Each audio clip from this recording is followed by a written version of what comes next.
Verifikasi dan sinkronisasi data itu perlu, tapi menghentikan layanan kesehatan untuk pasien gagal ginjal stadium 5 itu sama saja membunuh pasien pelan-pelan.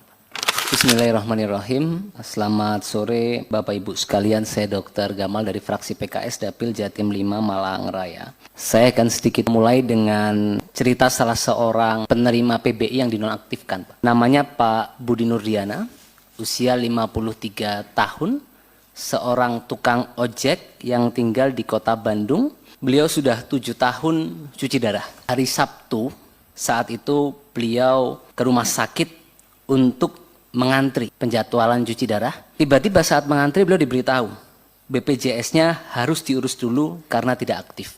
Beliau minta istri ke loket pelayanan BPJS agar beliau bisa mendapatkan penanganan medis. Namun ternyata loket pelayanannya libur. Beliau pulang tanpa perawatan. Hari Minggu beliau mencoba datang ke puskesmas. Puskesmas pun libur. Beliau diminta kembali hari Senin. Hari Senin beliau dan istri ke puskesmas. Dari puskesmas mereka diarahkan ke kelurahan. Sampai kelurahan, mereka disarankan kembali ke puskesmas. Hingga hari Selasa, beliau tidak mendapatkan kejelasan penanganan medis. Hari Rabu, saat jadwal cuci darah berikutnya, beliau masih tidak mendapatkan kejelasan.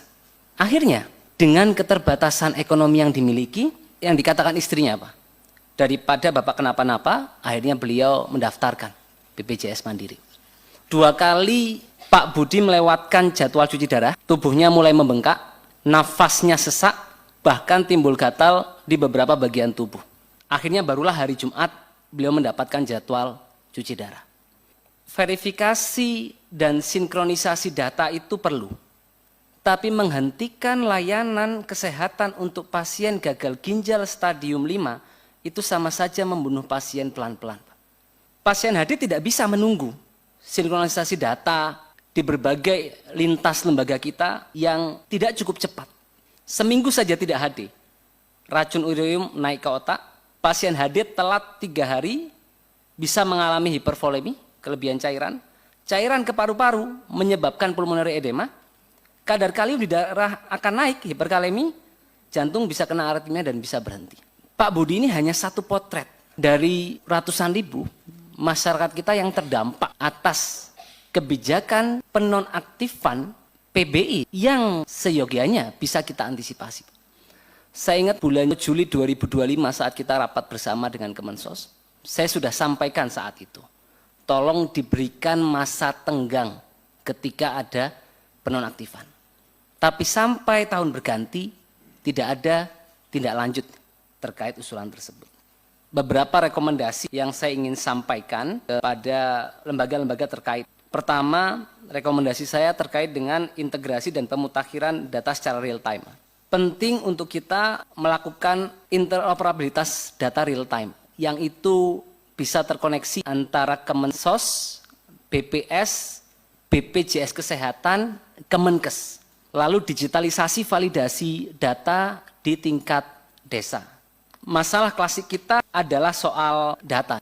Pemerintah harus memastikan integrasi data antar lembaga betul-betul tidak memberikan dampak negatif pada pelayanan pasien.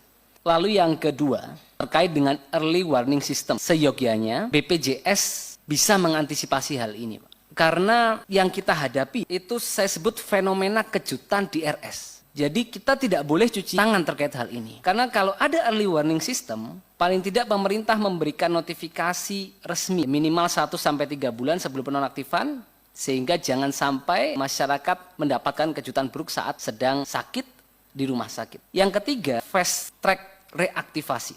Saat ini proses mengaktifkan kembali status PBI seringkali birokratis dan memakan waktu lama. Tentu bagi mereka yang benar-benar tidak mampu dan sedang dalam kondisi medis darurat.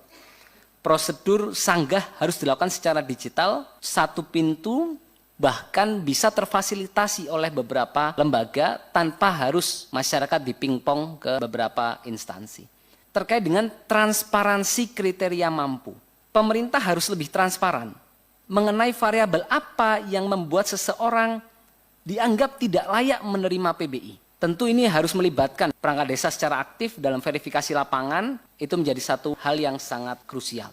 Untuk Pak Menkes, Jadi bagi saya dan kita semua, Bapak nahkoda sistem kesehatan nasional kita. Bapak harus memastikan tidak ada satupun warga negara yang terhambat mendapatkan layanan medis karena kendala administratif. Kedepan harus ada safety net yang dibuat bersama untuk menciptakan mekanisme transisi atau buffer bagi mereka yang dinonaktifkan secara mendadak agar tetap dilayani DRS saat proses rekonsiliasi data berlangsung. Termasuk Kemenkes harus memastikan menjamin zero rejection DRS saat transisi data.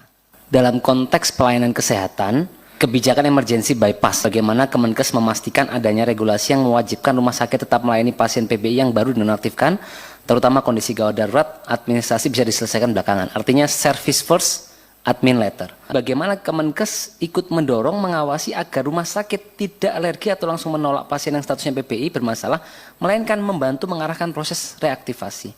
Saya pikir penting untuk Kemenkes mendorong integrasi yang lebih kuat antara pembiayaan PBI APBN dengan APBD. Dalam hal ini agar kita mampu melakukan sinkronisasi pembiayaan di pusat dan pemerintah daerah. Dan yang konteks kedua, bagaimana Kemenkes mampu memastikan jaminan pembiayaan terhadap berbagai regulasi-regulasi yang dikeluarkan untuk memitigasi sinkronisasi data. Dan untuk BPJS, saya pikir BPJS ke depan tidak boleh reaktif, harus proaktif dalam membangun sistem notifikasi real time. Saya mengusulkan, Pak, optimalisasi petugas BPJS 1.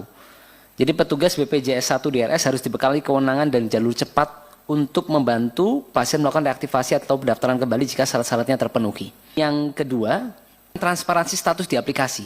Jadi fitur cek status di aplikasi mobile JKN harus memberikan alasan yang spesifik jika penerima PBI dinonaktifkan. Misalkan dinonaktifkan oleh Kemensos karena tidak memenuhi syarat. Sehingga itu jelas untuk pasien kita, bukan sekedar status nonaktif. Terakhir, untuk DJSN dan Dewas BPJS Kesehatan. Saya belum mendengar peran DJSN dan Dewas BPJS dalam isu dinamika yang dihadapi oleh peserta BPJS dalam 1-2 pekan terakhir. Tentu Dewas bertugas memastikan direksi bekerja sesuai kepentingan peserta. Bagaimana pengawasan Dewas dalam integrasi data, sinkronisasi data, bagaimana peran Dewas memastikan akurasi data tidak mengorbankan nyawa.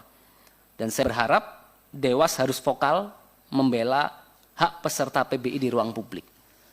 Untuk DJSN, bagaimana peran DJSN menjembatani harmonisasi kebijakan antar lembaga dalam hal ini? Bagaimana peran DJSN melahirkan SOP lintas lembaga yang memastikan pembersihan data tidak berdampak pada pemutusan layanan kesehatan bagi yang membutuhkan. Secara prinsip saya ingin katakan, Kemenkes dan BPJS Kesehatan jangan hanya menjadi penerima pasif dari data Kemensos. Kemenkes dan BPJS Kesehatan harus menjadi advokat bagi pasien. Masalahnya sekarang ketika Kemensos menghapus data, BPJS langsung memutus penjaminan dan Kemenkes seringkali tidak punya mekanisme intervensi cepat di lapangan.